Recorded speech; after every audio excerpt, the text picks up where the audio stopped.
What's going on, guys? My name is Cody and I've got another video for you guys today. Today's video, we are going to be talking a little bit about OBS, stream settings, record settings, and basically what you should be looking for and what you can do to improve your quality on Twitch. So I've been getting this question a lot recently because if you guys know the YouTuber Hutch, he's been looking at improving his recording quality. So I hit him up, I helped him out a little bit, and of course everybody's been hitting me up too, wanting to know what exactly we did to make his quality so good. So if you're one of those people, or maybe you just stumbled upon this video, we'll go ahead and break it down for you. I'll tell you a little bit about what you should be streaming in and what you should be recording in. So first things first, we're gonna go ahead and open up OBS Studio. If you're not already using Studio, please update. I mean it. I know some of you guys are over there on the old OBS because you don't want to change, you don't want to update. I'm telling you, it's worth it. Make the change, update it, and then come back to this video. But we're going to be starting off on OBS Studio. Mine is going to be completely blank because this is a fresh instance of OBS just so I could show you guys how to do this. All right, let's go ahead and go up to File, Settings, and if yours is all white and hard on the eyes and you want to switch it to the dark theme, that's the first thing I did as soon as I installed it. Go ahead and do that. But we're going to go to Output. That's where we're going to be messing with the majority of things here. We're going to go to Output. Make sure you put yourself in Advanced. All right, the first thing that we're going to see is audio track. The really cool thing about OBS Studio is that it has multiple audio tracks that you can select for both streaming and recording, and you can separate your audio that way. So you can have music, notifications, your mic, whatever, you can have muted on your recordings or muted on your streaming. Depends on which way you're trying to go with that. So for me, I play a lot of music on my stream, so I prefer to have my music not show up on my recordings or my notifications. All that stuff is just completely gone. So for encoder, we're going to go with X264. Never get off of that. Go ahead and click Enforce Streaming Service Encoding Settings. Rescale Output. This is very important. I want you to listen. Do not stream on Twitch in 1080p.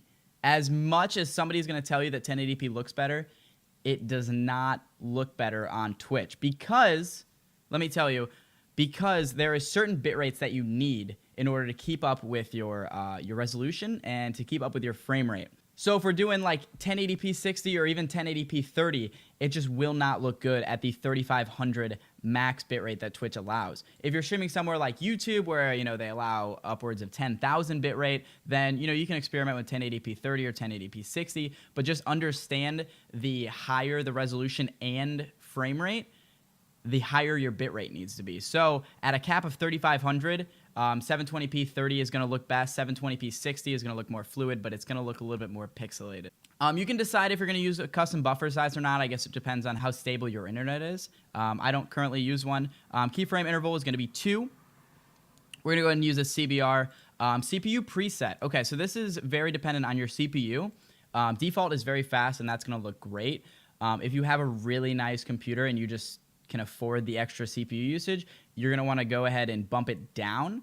The slower it is, the more crisp it looks. That's not going to make too much of a difference. Bitrate, honestly, is king here.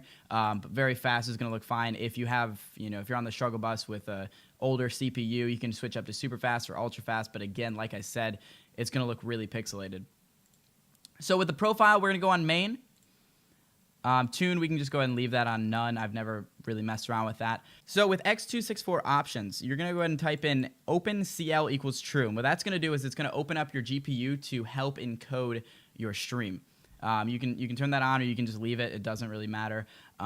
Helps me on the end of things because on my streaming PC, I have a really nice graphics card in there and I don't touch it. So any little bit of help I can get, I use it. So let's go ahead and hop over to recording.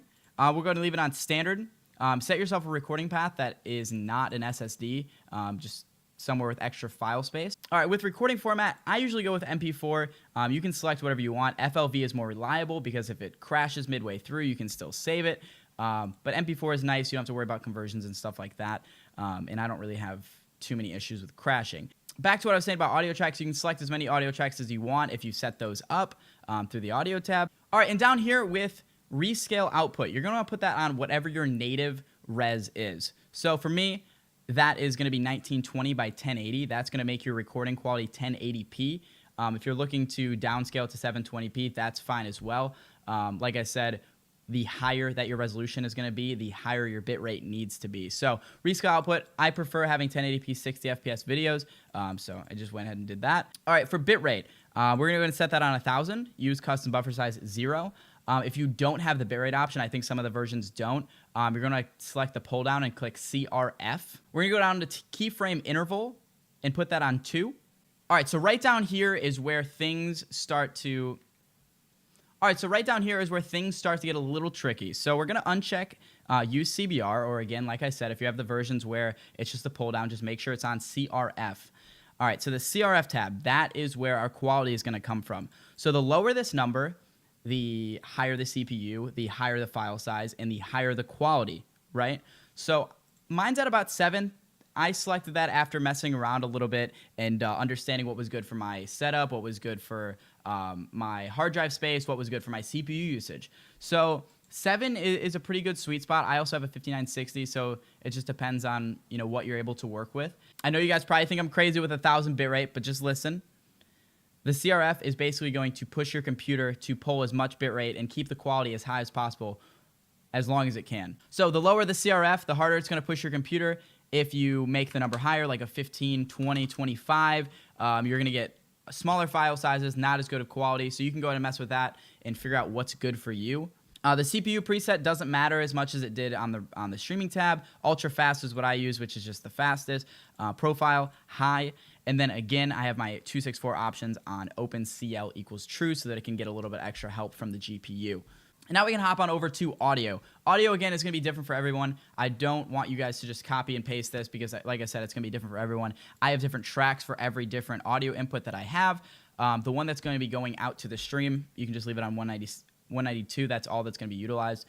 For your recording tracks, it's not a dumb idea to bump it up to 320 to just give yourself that extra audio quality. But other than that, that's pretty much going to be it for the streaming and recording quality. I hope that I was able to help you guys out. Like I said, it's really, really dependent on what CPU you have. I have dedicated encoding PCs, so my settings are probably a little bit higher than what yours can be, but I hope that I was able to help. I know a lot of people just mess around with solely bitrate, and there's so much more than that, so I hope that you were able to learn something from this. If you did, feel free to leave a thumbs up, and I want to say thank you guys so very much for watching, and I will see you guys next time. Bye-bye.